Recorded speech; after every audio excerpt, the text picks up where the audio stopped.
This is season one, episode one. Really excited for this. This is kind of a really new thing and concept that we're trying to put together. And when I say we, I don't mean anybody in particular. I just feel like there's a really big need out there that agents are looking for and asking about when it comes to high level conversations and how can agencies think about agency success. And so really fortunate and happy to put together what I think is going to be something that's going to grow and be a pretty fun thing. And so tonight is episode one. So you guys are along for the journey, and I can't thank you guys enough. There's going to be a lot of mistakes. That's what happens when you do it live.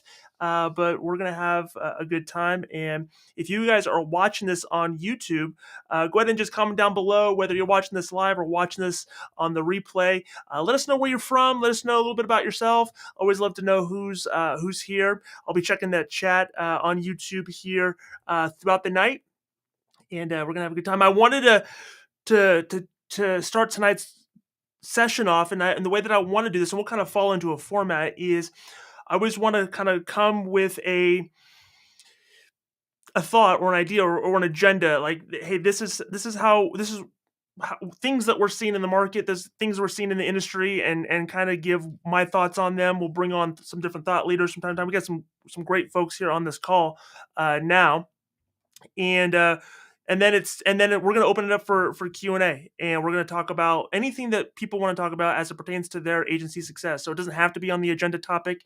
It could be on anything, whether it's marketing, hiring, training, leadership, running an agency, the day in day out operations of an agency. And that's not to say that I have all the answers. I think the benefit of having this in a community and to have this with other people is that we are able to bring in some really smart people and have really great conversations. And so we're going to have a session here, and towards the end, there'll probably be about 5-7 minutes where I just kind of talk about some items, and then I want to get into some questions. So real quick, if you have questions and you're on the Zoom, or if you're on YouTube and you're watching this, I want you to do me a favor, and I want you to write out those questions, send them in, put them here in the chat. If you're on Zoom, I'm going to prioritize the folks on Zoom before we do anything on YouTube, and we're going to have those conversations. But if you're watching this on YouTube, whether it's live or on the replay, I'm going to try my best to double back around and answer any of those questions as well. So anything that is on the top of your mind, how do we do this? What do we think about when it comes to this, that, or the other? Then I want you to put that in. And I want us to have open conversation.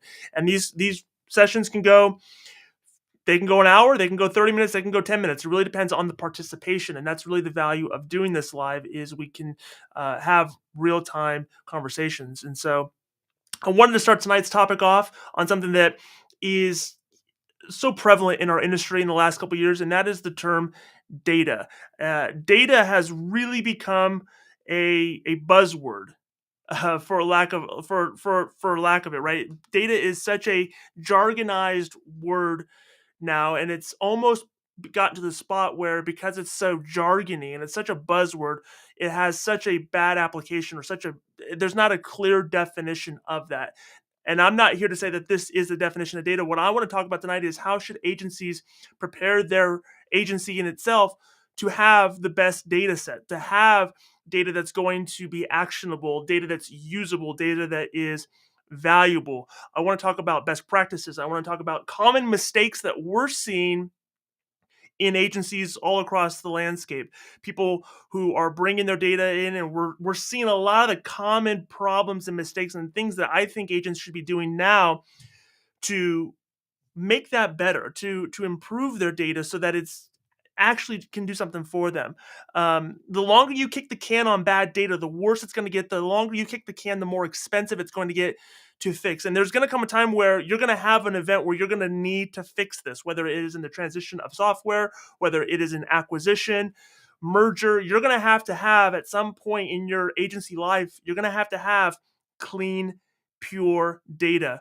And that's just the reality of it. And the longer that you wait and delay on these things, the longer that, or the more that you fail to implement certain best practices, the more that this is going to be really problematic for you. So we want to talk about that tonight, and the common problems, and how to actually overcome them by things that are just from my own point of view. There could be other ways that people might want to chime in, things that they think are relevant as well.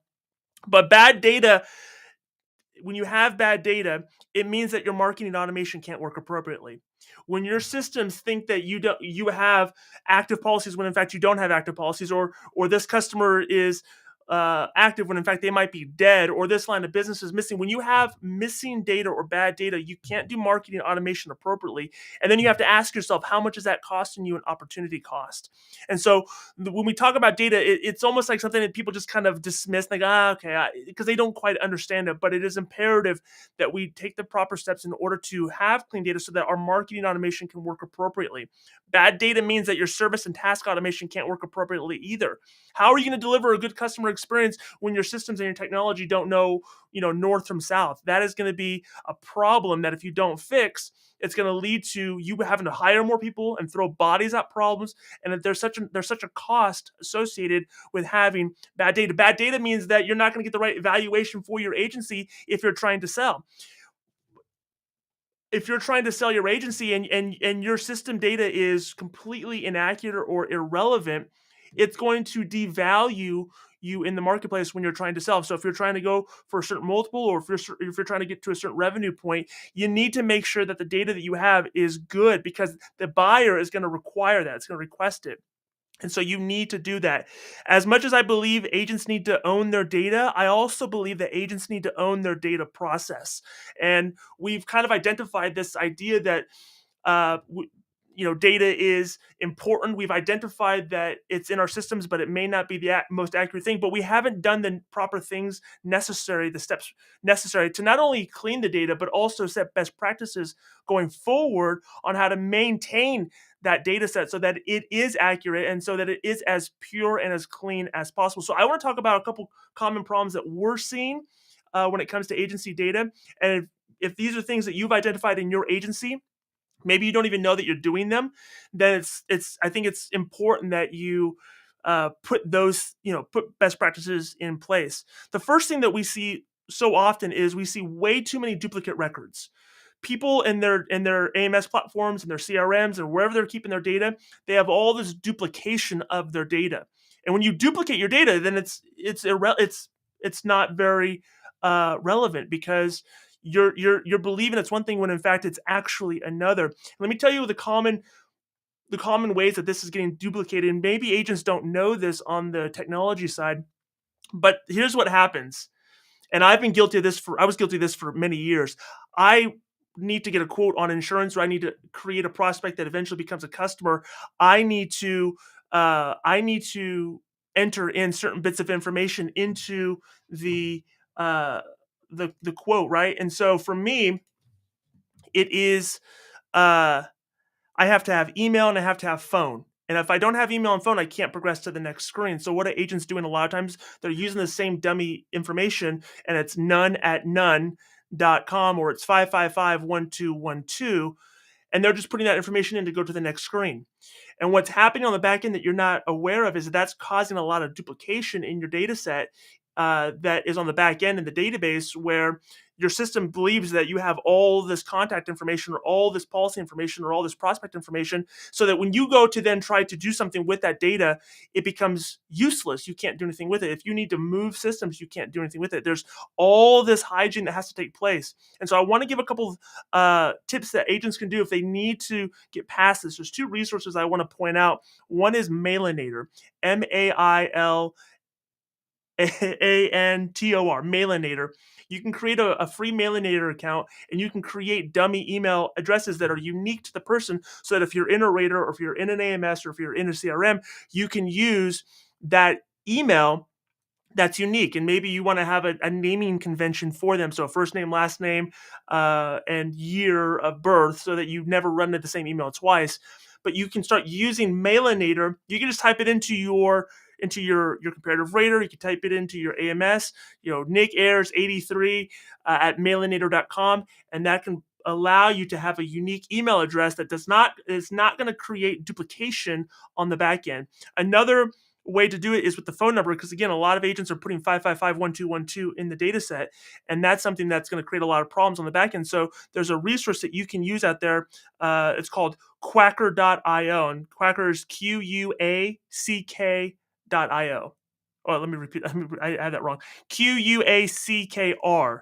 all these tech companies and their fancy spellings for things. QUACKR.io. You can create. It's really the intention and purpose of this company was if you needed to do like a text verification or something, you didn't want to give your phone number because you didn't want to opt into anything. That's what this service was created to do. But it gives you dummy phone numbers that you can also use that are unique every time, and you can use this with your area code or whatever area code that you want to use, and that'll allow you to get, that'll give you a unique phone number that you could put into your data, into your systems, that's going to create individuality, and it's not going to have duplication. So we're seeing this a lot with too many duplicate records, and it's causing a lot of problems because what happens is now people have to go in eventually and they're going to have to clean that data, and you want to make sure that that's right. So if you just start with the best practices now, you can make sure that your data is snuff when it comes to contact information, and you're reducing the likelihood that you're going to have a lot of duplication. Another common mistake that we're seeing in a lot of agency data is mislabeled policies and contacts.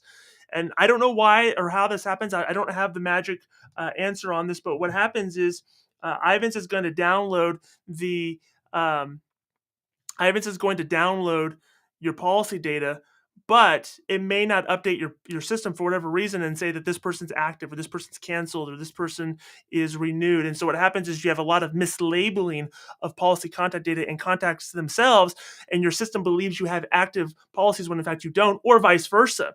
And so that is causing a lot of problems when you're trying to go into do marketing automation. You send out a marketing campaign to people who have auto no home or home no auto, and they respond back and they go, "What are you talking about? I've had my auto insurance with you for the last decade. Is my policy okay?" It makes you look like an idiot, and nobody wants to look like that, and nobody wants to be in that experience where automation has failed them. And so it's really a result of bad data. Bad data is costing you a lot of opportunities. It's making you look incompetent. It's not doing the job that it's supposed to do. And so you need to make sure that you are correctly labeling people in your system, if they're active, if they're inactive, if they're renewed, if it's new business, if it's rewrite, whatever the case might be. You need to make sure that this information is correct. And so these are the biggest problems that we see now. I want to give a couple best practices, things that I think are, from my own opinion, ways that you can mitigate or correct a lot of these this bad data. And I believe someone's mute. I'm gonna make sure everyone's muted here. All right, so we want to make sure that you guys are correcting these common problems. And here's the number one thing I think agents need to do. They need to start with a written SOP. You need to have a written, documented, standard operating procedure when it comes to data for you and anybody in your agency. What happens when? What happens when new customers come in? What happens when new prospects come in? How are we getting data into the system? Ryan says, "Has the meeting started?" Can you guys, Ryan, can you hear me? Ryan Clay?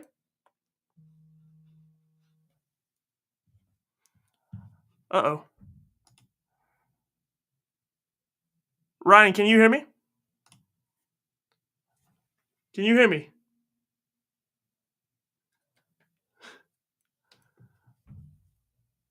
I think we might have went down here. If you're watching this on YouTube or you're watching this here, it's on YouTube. Okay. It's on YouTube. So apologize for that. This is our first show, so in time we'll probably get someone to help with the back end stuff. So you need to have a written SOP for your agency data.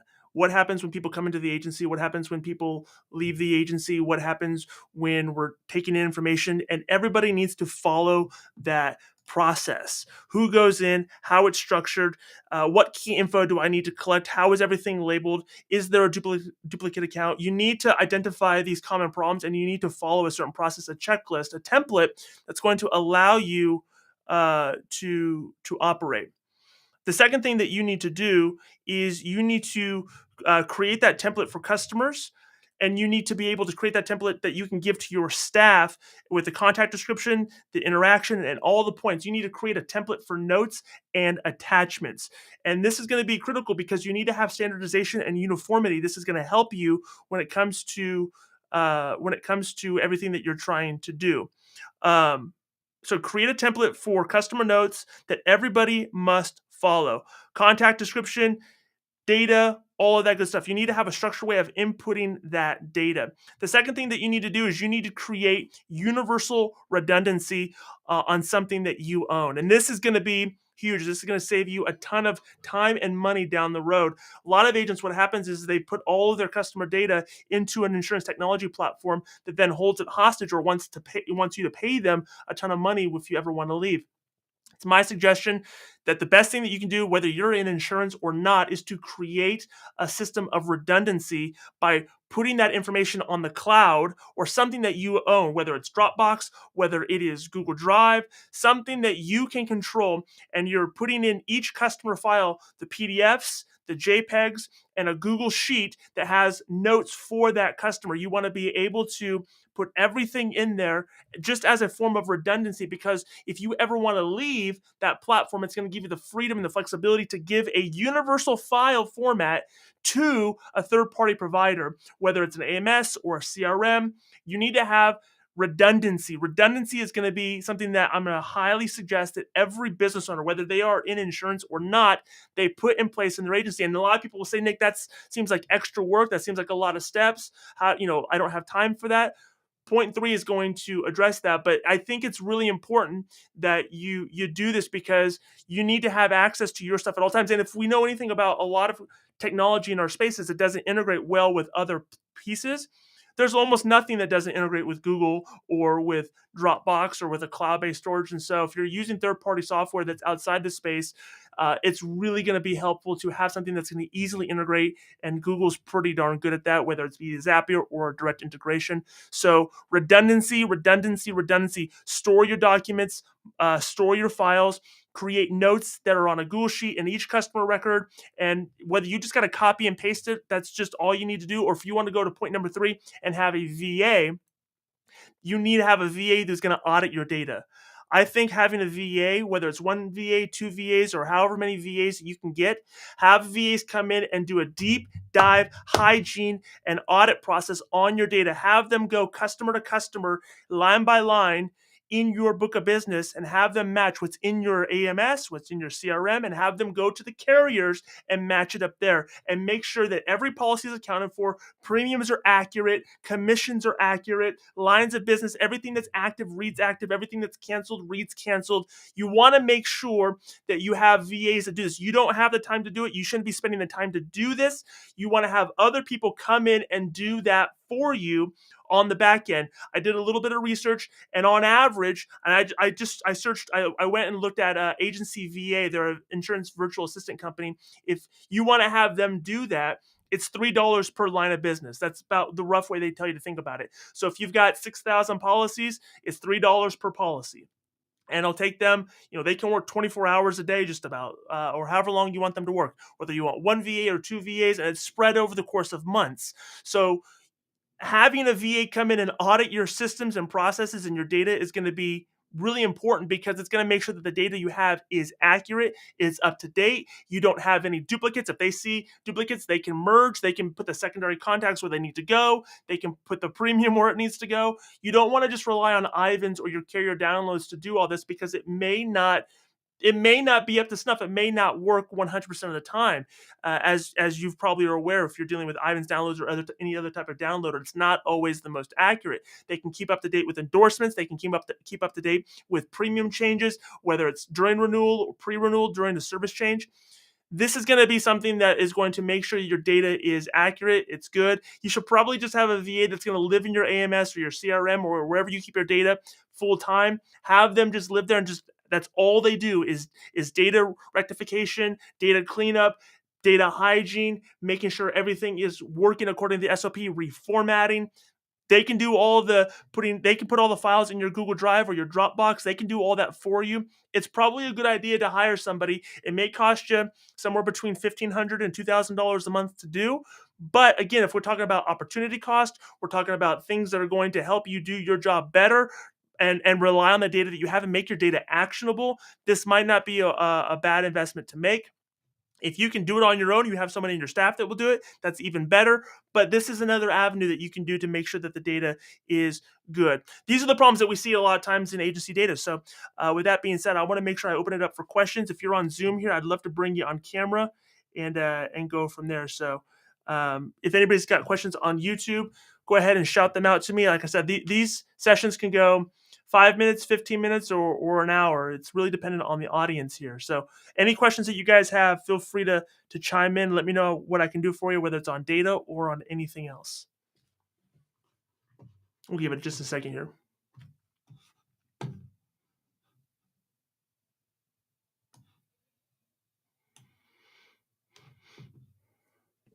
We'll give it just a second here. I mean, I got questions. Hey, Ray. What's going on, man? Can you hear me? Ryan?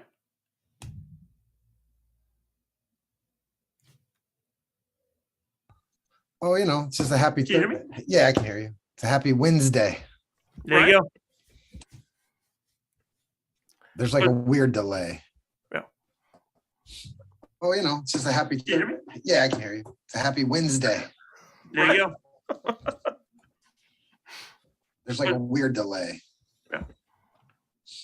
Oh, it's just a happy. Can you hear me? Yeah, I can hear you. It's a happy Wednesday.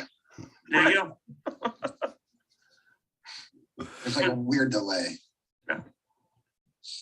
Oh, it's just a happy. Can you hear me? Yeah, I can hear you. It's a happy Wednesday. There you go. There's like a weird delay. Yeah. Oh, it's just a happy. Can you hear me? Yeah, I can hear you.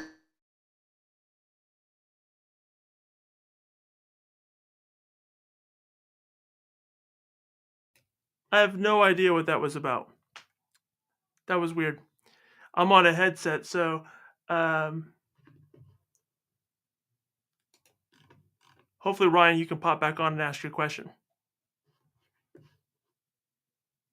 Or if you want to put it in chat, you can do that as well.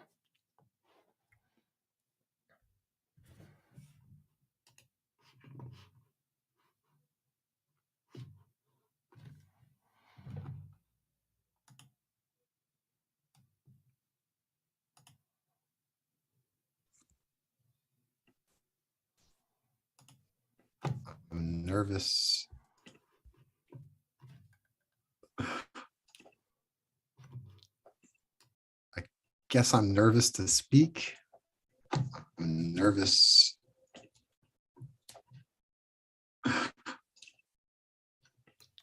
All right, are we good? Guess I'm nervous to speak. I'm nervous. No. All right, are we good? Guess I'm nervous to. I'm not sure what's going on with that, Ryan. I apologize. I don't know why it keeps echoing on you. And there is a delay on my side. Strange. I got to figure that out. You put your question in YouTube chat. Okay, perfect. Okay, let's try this. What's the most critical elements that an agency should be monitoring? Well, that's a great question. So the elements that an agency should be monitoring, in my opinion, I think an agency should be monitoring their and I actually made a video on this on the metrics that agents should be tracking. But I think by and large, agents should be tracking when it comes to new business. They need to be tracking their policies in force, their revenue per employee. They need to be tracking their revenue. Did I say so? Revenue per employee, new policy count, average policies per customer. And also, they need to have really clear eyes on the opportunities that they have, the gaps that they have on the book of business when it comes to what could utilize other lines of business, whether it's umbrella on the personal line side, whether it's a form of commercial or business insurance. I think that there's a lot of that honestly, I think a lot of it becomes there's a lot of just mistakes that people have when it comes to the data. Like I said, there's a lot of duplication that people have, and so they don't realize that it's duplicating John Smith in the database 500 times because they use the same contact information. So they should monitor that. They should monitor what's active. They should be monitoring the premium and the commission and the revenue per each line of business, per account. Those are the things I think get missed a lot when it comes to agency data. But Ryan, I know this is your world as well. I'd love to get your thoughts on what you see as the missing or the biggest failure points that a lot of agencies are experiencing? I know you deal a lot more with larger agencies with the company that you're at. Are there certain elements that you're seeing in the bigger agencies, or are you seeing a lot of the same problems that people have in the smaller agencies, just at scale in the larger agencies?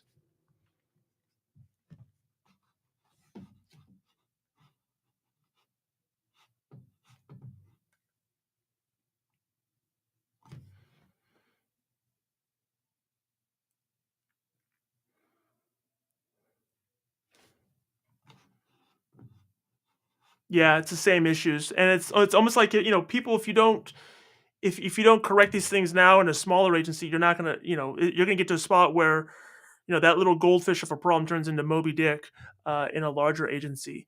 And like I said, I think that there's a lot of opportunity costs that people are missing out on when it comes to not only what they can do in their book of business, but as these larger agencies get to a spot where they are maybe thinking about acquisition or merger, where I can also see it just being really problematic. Who wants to buy bad data? No, I don't want to buy bad data. Do you want to buy bad data? Nobody wants to hitch their wagon to that, because it just becomes a mess. Someone's going to have to clean it up. If you're going to make me clean it up as the buyer, well, then I'm going to devalue what it is that I'm wanting to give you.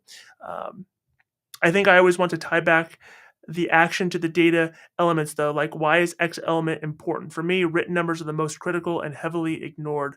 I agree, right? And so, what is actually, if I understand what you're saying, if we're in alignment here, I think this is important. What is actually written in a policy, or what is actually proposed, even on the prospect side, is oftentimes inaccurate if it's even caught at all. Yeah, it's gotta be addressed earlier on, and if you don't address it, then, like I said, it just becomes much more of a bigger problem. Any other, thoughts or questions that anybody has? I think the way we're gonna have to do this, especially if you're watching this on YouTube, if you wanna put these down in the chat, I will try my best to answer them. Sorry for the technical difficulty. I wanted to try to bring people on live and have a conversation, but it doesn't look like that's working this week. We're gonna try our best to get that fixed for next week, and, make sure that you guys have a better experience when it comes to that.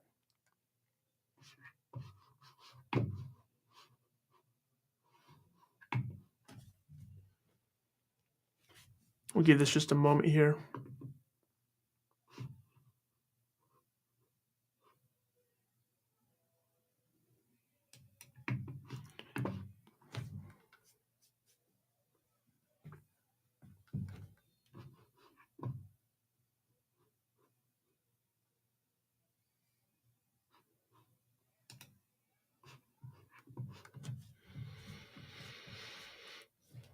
All right. Well, if nobody has anything else, we will go ahead and end it here. We'll call this a good first run for our first episode, but we're gonna get these tweaks worked out for next week, and we will be back. So, if you're watching this on the replay, feel free to comment down below. Let me know if you have any questions as it pertains to data, and we will try to get those answered for you, whether you are watching this live or on the replay.